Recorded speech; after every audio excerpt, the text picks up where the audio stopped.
সম্মানিত ছাত্র ভাইয়েরা, আল্লাহ রাব্বুল আলামিন কোরআনে কারিমে এমন একটি আয়াত নাজিল করেছেন যে আয়াতটা আমরা যদি অনুধাবন করি, একটু বুঝি, তাহলে আমাদের জীবন পরিবর্তনের জন্য একেবারে যথেষ্ট হয়ে যাবে। আল্লাহ বলছেন, আফালা ইয়াতাদাব্বারুনাল কুরআন আম আলা কুলুবিন আকফালুহা। তারা কি কোরআন নিয়ে গভীরভাবে গবেষণা করে না, নাকি তাদের হৃদয়ে তালাবদ্ধ হয়ে গেছে, তালা পড়ে আছে? আল্লাহ রাব্বুল আলামিন তাদাব্বুর শব্দ নিয়ে আসছেন। তাদাব্বুর শব্দ এসেছে দুবুর থেকে। দুবুর হলো প্রত্যেকটা পিছনের শব্দ গবেষণা করা।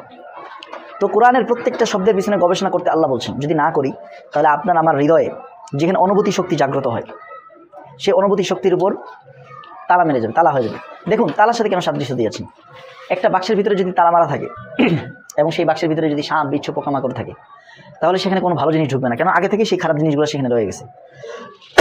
এখন তাহলে সর্বপ্রথম আমাদেরকে তালা খুলতে হবে। তালা খুলে খারাপ জিনিস, সাপ, বিচ্ছুগুলো বের করতে হবে, এরপর সেখানে ভালো জিনিস ঢুকাইতে হবে। তো আমরা দুনিয়ার চিন্তা করতে করতে, কোরআন থেকে দূরে থাকতে থাকতে, গবেষণা না করতে করতে আমাদের হৃদয়ে তালাবদ্ধ হয়ে গেছে। এই হৃদয়ে দুনিয়ার চিন্তা, চেতনা, টেনশন নিয়ে আমরা ব্যস্ত আছি।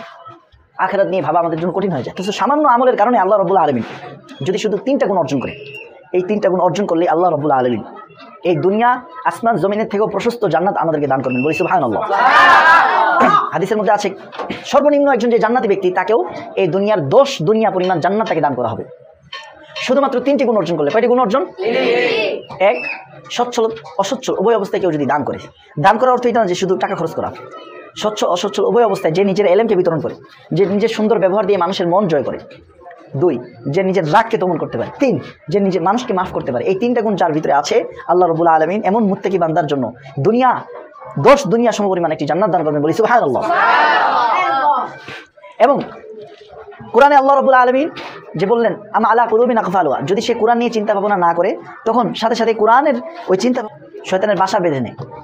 শয়তান তার মস্তিষ্ক নিজের আয়ত্তে করে নেয়, তখন সে আর চিন্তা ভাবনা করতে পারে না, ওইটাই চিন্তা করে যেটা শয়তান তাকে সাপ্লাই দেয়। আল্লাহ তাআলা বলছেন, ওয়া মান ইয়াশু আন যিকরির রাহমানি নুকাইয়িদ লাহু শাইতানান ফাহুয়া লাহু করিন।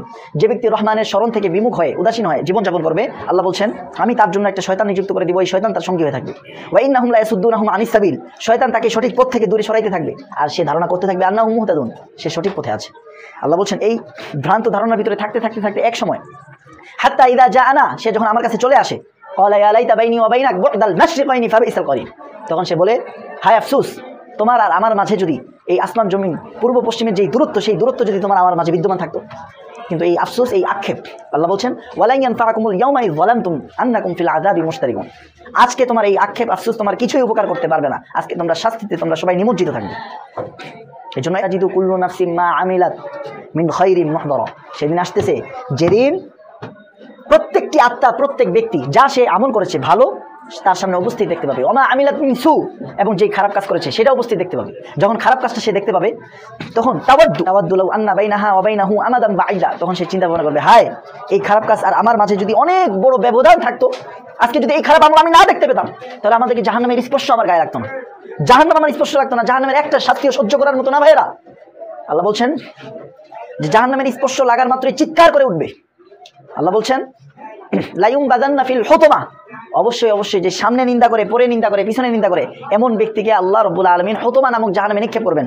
ওয়া মা আদরাকা মাল হুতমা, তোমরা কি জানো হুতমা কি জিনিস? নারুল্লাহিল মুকাদা, আল্লাহর প্রজ্বলিত অগ্নি। দুনিয়ার এই অগ্নির মতো সাধারণ অগ্নি না। আল্লাহ রাসূল সাল্লাল্লাহু আলাইহি ওয়াসাল্লাম ইরশাদ করেছেন, তোমরা যে দুনিয়ার আগুনে দেখতে পাচ্ছ, এই দুনিয়ার আগুন জাহান্নামের আগুনের 70 ভাগের 1 ভাগ। এই 1 ভাগে যদি পুরো দুনিয়া জ্বালিয়ে দিতে সক্ষম হয়, তাহলে এর 70 ভাগ বেশি এই আগুনের তীব্রতা কেমন হবে? সেই আগুনে আমরা জ্বলতে পারবো না ভাই। 1 সেকেন্ডের জন্য জাহান্নামের আগুনে জ্বলা আমাদের সম্ভব নয়। সেই জাহান্নামের আগুন থেকে আপনাকে আমাকে বাঁচানোর জন্যই আমাদের পিতামাতা আমাদেরকে এই কোরআনের শিক্ষায় শিক্ষিত করেছেন, ঠিক না কিনা? শুধু তাই নয়, এই শিক্ষা অর্জন করে আল্লাহ রাব্বুল আলামিন সূরা আসর ইরশাদ করেছেন, ওয়াল আস, সময়ের শপথ, ইন্নাল ইনসানা লাফি খুসর, নিশ্চয়ই পৃথিবীর সমস্ত মানুষ ক্ষতিগ্রস্তের মধ্যে আছে। ইল্লাল্লাযীনা আমানু ওয়া আমিলুস সলিহাত ওয়া তাওয়াসাউ বিল হক ওয়া তাওয়াসাউ বিস সবর, তবে 4 শ্রেণীর মানুষ ব্যতীত, যারা ঈমান এনেছে, সৎ আমল করেছে এবং অন্যকে সৎ উপদেশ দিয়েছে, সত্যের আদেশ দিয়েছে। ভাই, সত্য নিয়ে নিজে চুপ থাকলে হবে না। আমি শুধু নিজেই চুপ থাকলাম, নিজেই জাহান্নাম থেকে নিজেকে রক্ষা করলাম, এটা যথেষ্ট নয়। পুরা উম্মতকে, সমগ্র পৃথিবীর মানুষকে জাহান্নামের অগ্নি থেকে আমাদেরকে বাঁচানোর জন্য দাওয়াতের পথে অগ্রসর হতে হবে, ঠিক না ঠিক? সেজন্য আমাদেরকে প্রাণান্তকর চেষ্টা করতে হবে, যেই চেষ্টার মাধ্যমে কোরআন হাদিসের সহি জ্ঞান অর্জন করে মানুষের মাঝে সাপ্লাই করতে হবে। আজকে থেকে আমাদেরকে আল্লাহ রাব্বুল আলামিন সেই জ্ঞান বিতরণের জন্য কবুল কবুল আর মঞ্জুর করুন। সকলে বলুন আল্লাহুম্মা আমিন।